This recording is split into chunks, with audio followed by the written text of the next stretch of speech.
this so-called non-melanated situation. Right? So strange news was brought to the High Council about the alien bearded men in mighty ships that glide silently over the water. Right? So let's get it right here. They tendered sacrificial gifts to the gods who had at long last returned, and the glad tidings were carried from man to man. The news spread from one tribe to the other. They beat the drums day and night, and the whole nation wept with joy. For the prophecy had been fulfilled. The gods were returning at the beginning of the year 12,013, or AD 1532. So it's there, 12,013. Which one is true? Such thoughts would still have been sacrilegious. It appeared as if the prophecy of the ancient fathers might be fulfilled. 6,000 years after their last visit to earth, they returned as they had promised, and the chosen people's joy was accordingly great. A new era was looming ahead, a return to the days when the Uga Mangalala had ruled the world in the north, in the south, in the west, and in the east. The only ones who did not share in the general jubilation were the priests. They doubted the news of the God's return, even though the date corresponded with their prediction. 12,000 years ago, the ancient fathers had left the earth, their ancient fathers. We're talking about the Atlantean situation. Talking about thought in them. So 6,000 years had passed since Lhasa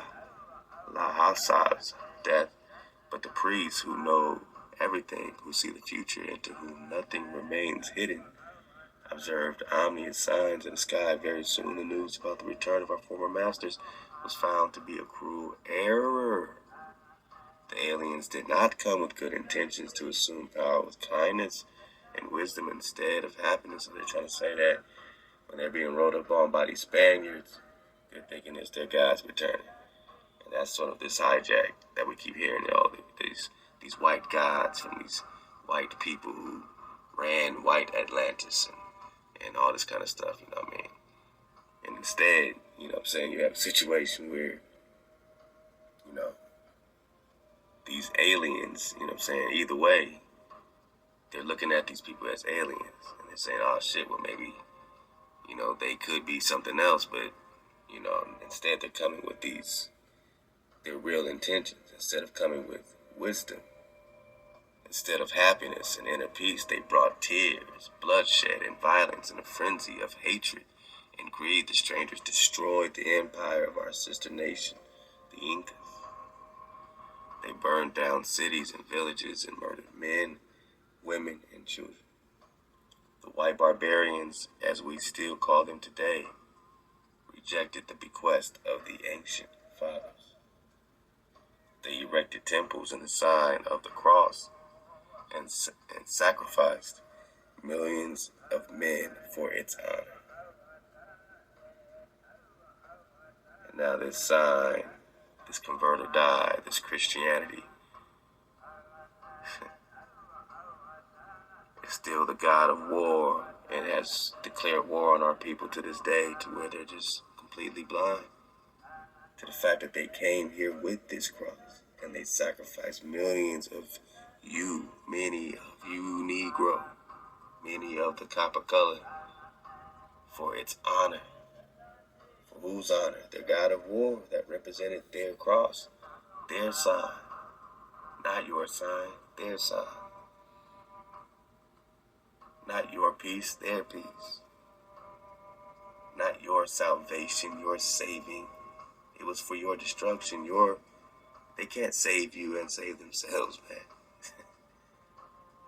So that's why those, you know, more radical groups are more right on with the trueness of this Christianity, because they realize, man, it's war against the Negro. Because we can't save them. Their salvation is not our salvation. It's tribal. Their peace is not your peace. They erected temples in the sign of the cross and sacrificed millions of Negroes for its honor. Americans. A great star was approaching the earth and shed a dull light over plains and mountains. The sun had also changed, and it was written in the Chronicle, woe on us, the signs pointed point to disaster. The sun is not bright and yellow, but red, like thick blood. Thus spoke the priest, the strangers do not bring peace. They do not trust in the bequest of the ancient fathers. Their thoughts are made of blood. Their thoughts are made of blood, and now you're in their thoughts. So now you're in a matrix of blood, a blood matrix. They shed blood over the whole empire. The disaster our priest had foreseen first struck the Incas. A civil war broke out in the empire. The two sons of Pak fought for the prince's office in the bloody battle on the fields before Cusco. The firstborn, Huascar, was defeated by his younger brother Atahualpa. The victor and his army advanced into the capital and began a bloody reign of terror. Atahualpa would have destroyed the partitions of his unhappy brother if the strangers had not landed on the shores of the Western Ocean. Kind of like Apocalypto. Enter a new character that changes the whole game.